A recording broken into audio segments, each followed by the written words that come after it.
Welcome back to Jayanthi kitchen. இன்னைக்கு நாம Jayanthi kitchenல South Indian மீன் குழம்பு எப்படி செய்யறதுன்னு பார்க்கலாம்.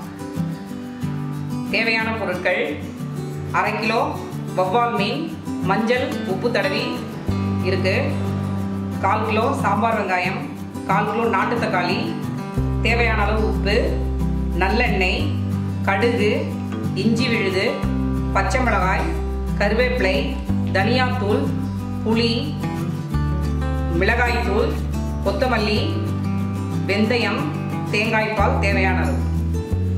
மண்பானையில் இன்னைக்கு மீன் குழம்பு செய்ய போகிறோம். முதல்ல நல்லெண்ணெய் ஊற்றிக்கணும். மீன் குழம்புக்கு நல்லெண்ணெய் ஊற்றினோம்னா ரொம்ப நல்லா இருக்கும். இன்னொன்று வயிறு புண்ணுக்கெல்லாம் நல்லெண்ணெய் சேர்த்தோம்னா ரொம்ப நல்லது. எண்ணெய் நல்லா சூடாயிடுச்சு, எண்ணெய் நல்லா காஞ்சிருச்சுங்க. இப்போது கடுகு சேர்த்துக்கணும். கடுகு பொரிஞ்சிருச்சுங்க. அடுத்தது வெந்தயம் சேர்த்துக்கணும். இது வந்து ரொம்ப முக்கியமான பொருள். வெந்தயம் கண்டிப்பாக மீன் குழம்புல சேர்க்கணும். வெந்தயம் பொரிஞ்சிருச்சு. இப்போ சாம்பார் வெங்காயத்தை சின்ன சின்னதாக கட் பண்ணி வச்சுருக்கேன்.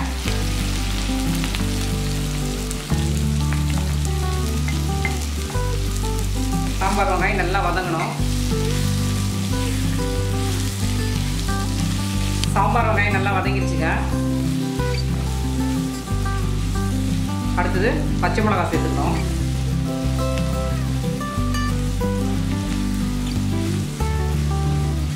கூடவே தக்காளியையும் சேர்த்துக்கணும்.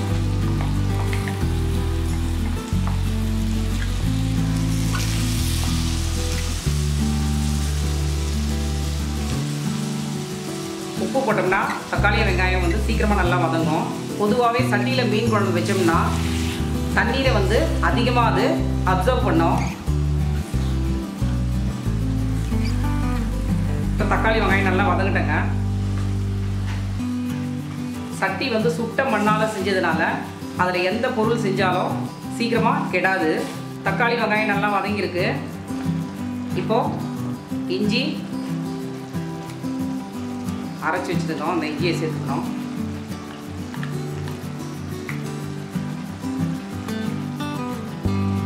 இஞ்சி கொஞ்சம் வதங்கட்டும்.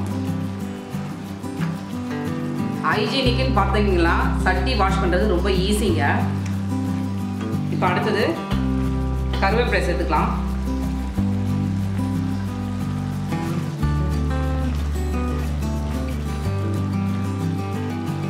மிளகாய் தூள் சேர்த்துக்கலாம்.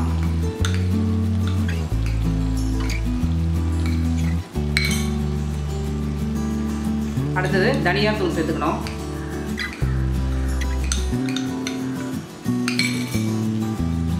கொஞ்சம் வதங்கணுங்க. சட்டியில் செய்யறது ஈஸி, ஆனால் அதை பத்திரமா யூஸ் பண்ணணுங்க. உடையாமல் யூஸ் பண்ணணும்.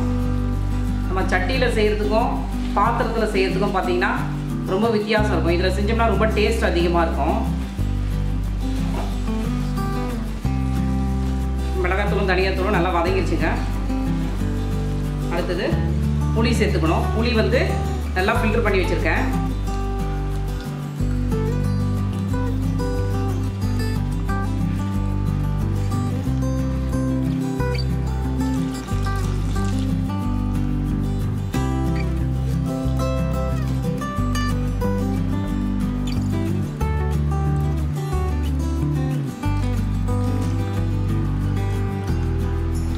குழம்புக்கு தேவையான தண்ணி சேர்த்தாச்சு.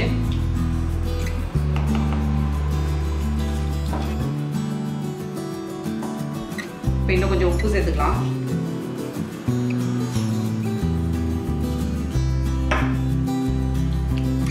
இப்போ இது நல்லா அப்படியே கொதிக்கட்டும். ஒரு 1/4 மணி நேரம் நல்லா கொதிச்ச பிறகு அப்புறம் ஓப்பன் பண்ணி பார்க்கலாம். இப்போ குழம்பு நல்லா கொதிச்சிருச்சுங்க. ஓப்பன் பண்ணிவிட்டு தேங்காய் பால் சேர்த்துக்கலாம். நல்லா குழம்பு நல்லா திக்காக வந்துருச்சு. இப்போ நமக்கு தேவையான அளவு தேங்காய் பால் சேர்த்துக்கலாம். தேங்காய் பால் ரொம்ப கொதிக்கக்கூடாதுங்க. லைட்டாக கொதி வந்தோடனே மீன் போட்டுடலாங்க.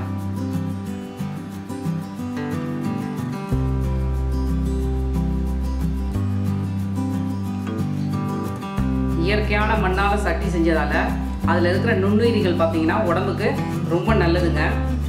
இப்போ இதில் மீன் சேர்த்துக்கலாங்க. வவ்வால் மீன் எடுத்துருக்கேன், நல்லா க்ளீன் பண்ணியிருக்கு. சீ ஃபுட் எப்பவுமே அதிகமாக எடுத்துக்கிறது வந்து கண்ணுக்கு ரொம்ப நல்லதுங்க. இப்போ சிம்மில் வச்சுட்டு ஒரு 5 நிமிஷம் மூடி வைக்கலாங்க. நமக்கு இப்போ சூப்பரான கமகம வாசனையோட மீன் குழம்பு ரெடி ஆயிடுச்சுங்க. நீங்கள் மிஸ் பண்ணாமல் ட்ரை பண்ணுங்க. பிடிச்சிருந்தா ஜெயந்தி கிச்சனுக்கு சப்ஸ்கிரைப் பண்ணுங்க, பெல் பட்டனை டச் பண்ணுங்க, லைக் பண்ணுங்க, கமெண்ட் பாக்ஸில் கமெண்ட் பண்ணுங்க, உங்களுக்கு பிடிச்சவங்களோட ஷேர் பண்ணுங்க. ஆரோக்கிய சுவை ஆரம்பம். தேங்க்யூ ஃபார் வாட்சிங்.